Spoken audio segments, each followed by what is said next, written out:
All right, everybody, welcome back. So from last week's video, we were looking at the overview of the 5 guiding precepts. And so now I want to focus on the final 3 precepts, namely, just for today, I will be grateful. Just for today, I will do my work honestly. And just for today, I will be compassionate or kind to all things. Why are these 3 precepts here? And the first 2 precepts are kind of isolated. You know, there's compartmentalization to the precepts. Like the first 2 have a negative connotation, and the last 3 have this kind of positive connotation, if you will. In the last video for last week, we're opening up this idea of the meaning of anger and worry, right? Kind of the out of control or toxic aspects of our personality, from which I was making the case, it's my opinion and my thoughts on it, that all of our negative aspects of ourself are stemming either from anger or worry. So if we take that same logic and move it into the last 3 precepts, here's my thoughts on these. Now, these are our true state of being, our real self.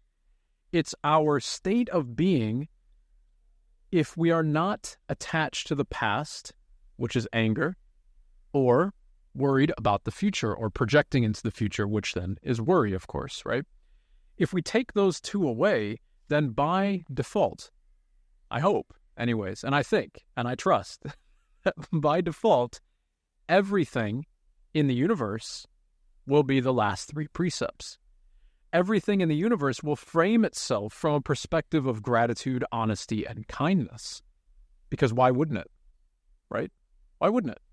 Everything in the universe are an aspect of those 3, because those 3 aspects of the precepts all stem from love. To be loving is not about possession. It's not about holding anything.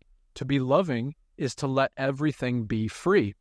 Hence the wonderfully simplistic and infinitely wise statement that if you love something, to set it free. What does that mean?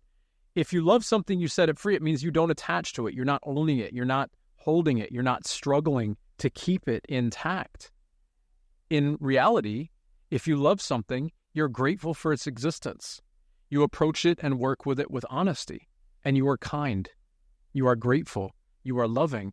All of them circulate around on each other and strengthen this idea of love.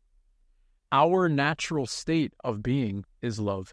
The natural state of being of these beautiful flowers behind me is love. The natural state of being of this entire universe is love, because this entire universe has given you life. The simple fact that we exist at all in this universe is patently absurd, right? It is. It's patently absurd that this whole thing exists. And so we look at this absurdity of this universe and our existence in this universe, and we can choose to either be angry about it, to be worried about it, or we can smile on it. We can be kind to it. We can treat it with honesty, with gratitude, with respect. We can allow ourselves to vibrate or exist within the same general state of all things, which is love. It's the same as the flowers behind me. It's the same as everything in the universe. If we can move with gratitude, honesty, and compassion as our main driving components in our life, then how can we attach? How can we suffer, right? How can we think that we can hold anything? What is it that we have to heal from? How can we be sick? All of these things are attachments.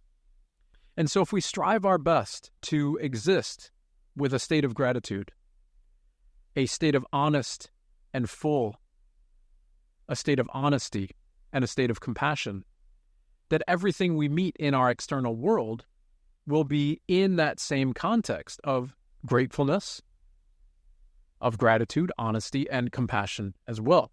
What we give off to our external environment is brought back to us. Hence, you reap what you sow. If you're constantly sowing anger and worry, then you will reap anger and worry. Full stop.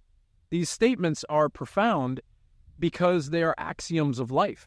So if we sow constantly honesty, gratitude, and kindness, then those are things that we will receive back from our world, because that's the state of our being. That is our true state of our being. If we are left to our own devices, if we are free from the anger of the attachments of our past, and free from the projections into the future which cause our worry, then how can we be anything else? How can we be anything else but the resonance of love? And pure, honest love is neutral love. It's not love that demands responses. It's not love that wants or strives for returns from other people. It's not love that is looking for a feedback mechanism to satisfy our ego or anything like that. That's not real love. Real love is freedom, the freedom from attachment. And in that state, then we have the final 3 guiding precepts. So there's this very beautiful reminder in the precepts that we exist with choice. We are rational beings after all. So every moment of our existence, we have a choice. We have a choice to reside in anger and worry, from which begats hate, jealousy, everything negative in the universe, or we have the choice to reside in love, and from love begats everything that is positive in the universe.